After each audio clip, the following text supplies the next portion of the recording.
তোর বাবা মরার আগে বলে গেছে নাইজেরিয়ার এক পাহাড়ের উপরে একজন ইমানদার লোক আছে, গায়ে জুব্বা, মাথায় পাগড়ি, হাতে তবিজ, জিকির করে।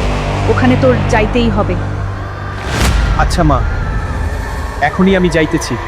পথ সহজ ছিল না। মা, তোমার কথা রাখতেই হবে। আল্লাহ ভরসা।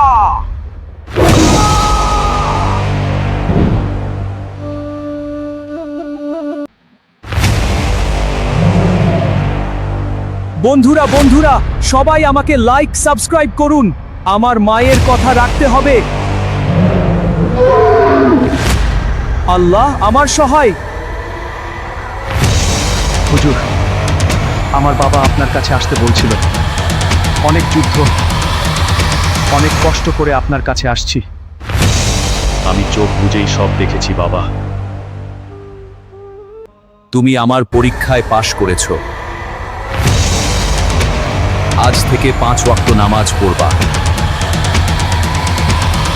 শক্তি তখনই সুন্দর যখন তা ঈমানের অধীনে আসে।